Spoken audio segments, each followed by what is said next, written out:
It's already been over 100 years since women finally won the right to vote. And it's been a little longer that women had the possibility to get elected. Men and women have the same rights and opportunities in order to get into the House of Representatives. However, women remain the minority of the elected. So this makes me wonder, if it is by law not allowed to distinguish between men and women, how is it possible that the men-women ratio in high corporate positions and in politics is still so unequal? The Gender Equality Index is an index that measures how well a country is doing in the area of gender equality. And it goes by categories. And the Netherlands is scoring the lowest in the category of power. And that includes economic, social and political power. It's funny because I remember that when I was in my last year of secondary education, I applied for a study decision test. And the outcome of that study decision test was absolutely hilarious in my eyes, because it referred to political directions.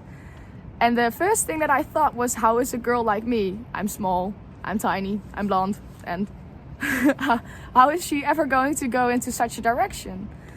Because the world of politics is often seen as a man's world, right? So I genuinely believed that it was impossible for a girl like me to ever go into such a direction. And I think it's been too long that the dominant way of thinking implied that if you ever wanted to go into such a direction, you should show your masculine side.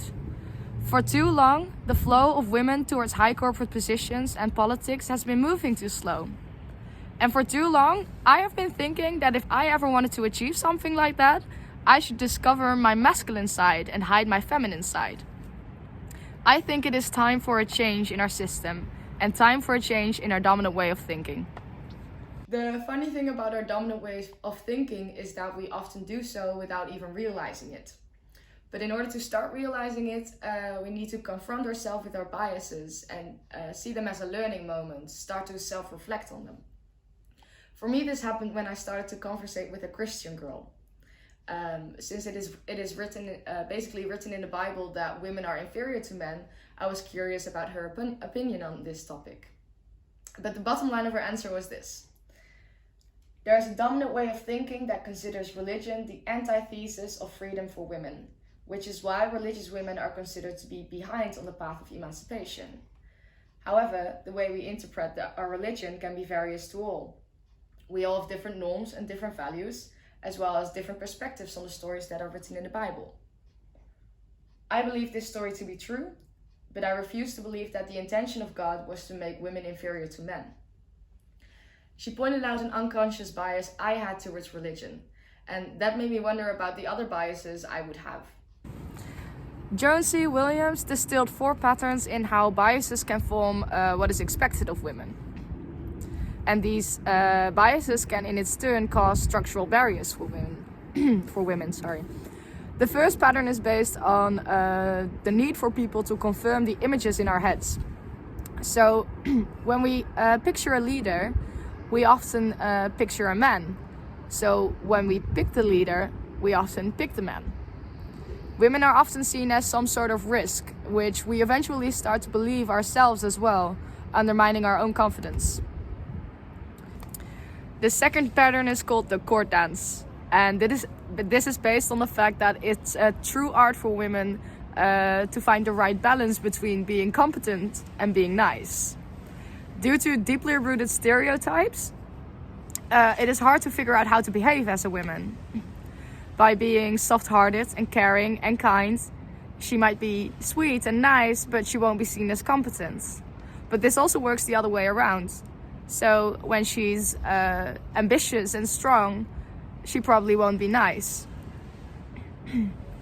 I don't believe stereotyping is necessarily wrong, but I do believe that they are incomplete. We can conclude that nature, the way we are born, and nurture, the way we are raised, both play a part in who we are and who we are to become. But the question is what part they play exactly. It is often stated that men come from Mars and women come from Venus, which gets us to think that men and women are simply just different. And it's an easy conclusion from there to say that women better stick to their female tasks and men stick to their male tasks. However, the Canadian psychologist Doreen Kimura concluded that the variation between the men and women tend to be smaller than the deviation between each sex, which basically means that if we were to take away nurture, we probably wouldn't be so different after all. And this immediately brings me to the third pattern.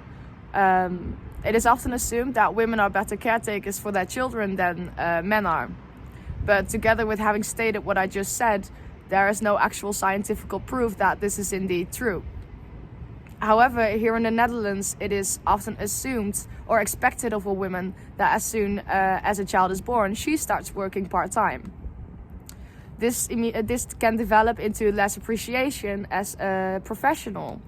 But when it is the other way around, when she continues to work full-time even though a child is born, she is seen as a terrible mom. Mothers are always called first when something has happened to the children. Calling the dad is nearly unthinkable. And besides that, I wonder if anyone ever asked our Deputy Prime Minister Hugo de Jonge how he is combining his busy job with raising his children. So why is it such a normal question to ask to his female colleagues? I remember, I was in my hometown not a long time ago because one of my teammates recently had a child and I came there to visit. And I noticed that the dad was changing the diaper and she looked at him and she said, "Oh, thank you." And I thought this was funny because it seems like it was officially her task or her responsibility to do something like that. The fourth pattern is based on the heavy judgment that women have to handle. By men, by other women, and by the media. Especially the media tends to focus on what a woman wears and how she looks rather than on her content. This makes me absolutely furious because I know how impactful the media and their set beauty standards can be. I grew up with a sister that has won her battle against her eating disorder, but I know for a fact that many young girls haven't. The negative influence of the media causes an entire generation to be more anxious, more depressed, more fragile, and much less comfortable taking risks. We need to realize how impactful the media can be and turn it into something positive. By focusing on the competences of women, rather than how they look or what they wear, we create role models that will positively stimulate young women to follow their lead. Role models are essential to increase the flow of women towards high corporate positions and politics. And I think it is time to focus on what they have to say and on what they have achieved rather than how they look and what they wear. I think it is time to make the media and actually this entire world a female-friendlier place. Before I dive deeper into this topic, I didn't consider myself to be a feminist. But as I started to collect more information about this topic, I realized how often women still experience gender inequality. And this makes me a little mad, which is why I wanted to share it with all of you, but also with the people around me. And you know what? It didn't even bother me when they started to call me zweefteef, which basically means a floating bitch when you translate it literally. And I know one of my teammates explicitly told me not to use that word, but I did it anyway. So my point is that it didn't bother me that they called me that because it indicates that I care. I care about breaking the structural barriers for women as well as that I care about breaking the structural barriers for men. I don't think it is without reason that they're at the top of all the negative statistics. Violence, rape, murder, destruction, suicide, but also porn addiction, drug addiction, alcohol abuse, loneliness, heart disease, and overweight. Men express their feelings in all that I just mentioned, believing that he should be capable of dealing with his own problems and his own gloom, because that is after all the message that our society is giving them. Our society teaches boys from a young age already to become a real man. Becoming a real man includes having power and high status. So I don't think it's weird that when women climb higher on that ladder, when we climb higher to the top, that is accompanied with consequences. So, and I think this can be made clear when we take a look at the Scandinavian countries, because it often seems that they are doing very well in the area of women empowerment, but I doubt that.